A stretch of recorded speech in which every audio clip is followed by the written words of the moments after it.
Anime games often come from a place of advertisement. There is no real desire on the business side to use these games as ways to make great games.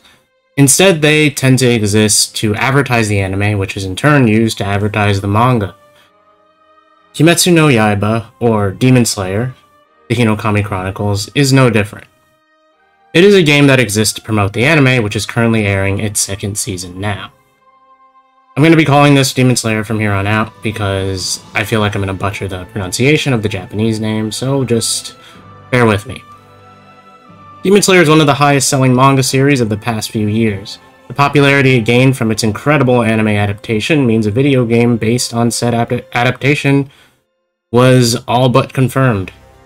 But does this game feel like it was crafted from a place of care of the series, or does it feel like another soulless anime arena fighter? Hey guys, I'm Tiller. I make reviews and videos about video games, and I also livestream on Twitch at twitch.tv/TillerBrick, link in the description. Now, before I begin to break down this game, if any of you are interested, please leave a comment below about your thoughts on Demon Slayer, both as an anime and as a game. Please try to avoid any kind of manga spoilers, as I do not wish for my viewers to be spoiled by anything, as right now it is not done airing entirely, so yeah. As usual, this video will be divided into two parts. You'll have the rant and the rave, and we'll be starting off with the rave today, so let's get into it. So Demon Slayer's first video game is probably a contender for the most visually impressive anime arena fighter I've played in a while. The game neatly replicates the art style of the anime, and there are some weird movements with the 3D models within the story mode, but I'd chalk that up to how the models are constructed and the amount of time it would take to animate everything in full budget. It sometimes leaves them with a little bit of a deadpan look in their eyes, but it's nothing too big a deal. In battles, the visuals certainly hold up. The effects are almost one-to-one with the anime's visuals, and it looks absolutely stunning. Now, visuals aside, the battles themselves are also fairly interesting. I wouldn't go so far as to call this game deep, but there's a lot more to it than spamming the same combo over and over again. In most shonen arena games, you're given an arsenal of moves, of techniques, that you can perform in sequence. Now, in typical shonen anime fighter fashion, the arsenal of moves you are given typically doesn't have any limitations. However, in this game, there is a skill bar that limits the number of techniques you can use in a sequence. It's a system that doesn't feel like a mechanic you'd really want, but it does give you a feel similar to the show, where characters cannot use their skills over and over again, as it takes a physical toll on their body. As I said before, the gameplay is not super deep. It's a system that utilizes buttons and directional inputs, along with two ways to utilize your meter, that being either your typical supers, or a boost and a surge mode that keep your speed up and grant you other combat boosts. It's a simple system that keeps the flow going throughout the experience. On top of that, every character feels like they're crafted with careful analysis of their respective characters and moves. The animations and visual effects on each move are flashy, while remaining accurate to their game's counterparts. The story mode is a retelling of the events of the entire anime in a mostly more condensed fashion. Unlike some other titles, you will have small areas to explore in between story chapters, where you can interact with other characters and pick up points, which can be used for unlockables, and memory fragments, which elaborate on things that were not explained in the game's story mode cutscenes. The game tells a story from the first arc all the way up to Mugen Train. The experience is memorable, but not incredibly difficult. I appreciate the fact that this story mode doesn't force random fights, as in forcing fights between characters for no reason at all, and it includes unique models for all, if not most, of the enemy characters. There is also direct usage of tracks from the anime. Coming from another popular series arena fighter that used generic soundtracks instead of its own music, this is incredibly refreshing. Now, my biggest problem with this game is its roster size. The game is priced at a standard video game price of $60 or whatever your currency is.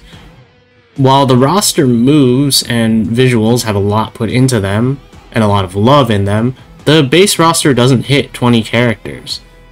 And some of the characters are alternate universe versions of other characters, and these are in the deluxe edition as well, so it's kind of rough to... It's kind of a rough thing to buy into. That being said, this game is planned to get free updates, and with those, more characters. But putting that aside, there are moments in this game that make me wish it was something else, something other than an arena fighter. I've said multiple times that Demon Slayer could work in other genres. While I'm not a big Souls-like person, I think this formula could work as a Souls-like. Granted, there are some boss fights that do play like watered-down versions of standard boss fights in video games, which is good. It's a good step, but it still has that arena fighter feel to it, and that's not always a bad thing. However, what I'm trying to say is that these IPs have fantastic potential, and there's not much capitalization on that potential. The story mode, additionally, is about 8 to 10 hours long. It's not a bad story mode. However, if you are the type of person who weighs your price to pay for a game on content and the length of content, then this is something to keep in mind. It's only about 8 to 10 hours long, which is not a lot of time compared to most $60 games. Furthermore, it is safe to assume that this game will not be getting any actual DLC. I think it's entirely possible that it would, but there's nothing confirmed outside of the box. Free content is confirmed, but anything substantial beyond what you see in the base game, for example, the next arc of the anime, or arcs after in future seasons, very unlikely to be put into this game. I'd say, to play it safe, none of the Season 2 content is getting adapted, barring the Mugen Train content, which is already there, and it's even more likely that we will not be getting characters from Season 2, and instead you'll probably charge another $60 for another game in the future, which is both a boon and a bane, if you ask me. To put it in short, I'm shockingly impressed with Demon Slayer: The Hinokami Chronicles. It's a game with a lot of love and care put into it. Carefully crafted characters and a well-implemented story mode with its own little flair make this game stand out from the crowd of generic template anime fighters. While I do wish anime games could be something more, if more titles begin to take the route of creating more unique, thoughtful arena fighters, I would not be too displeased either. The game is a fun experience for fans of the series, however, its small roster size and lack of character variety may leave some disappointed. For what I expected this game to do, it mostly lives up to my expectations. I'm far from disappointed, but still left a little bit wishful, wanting something more.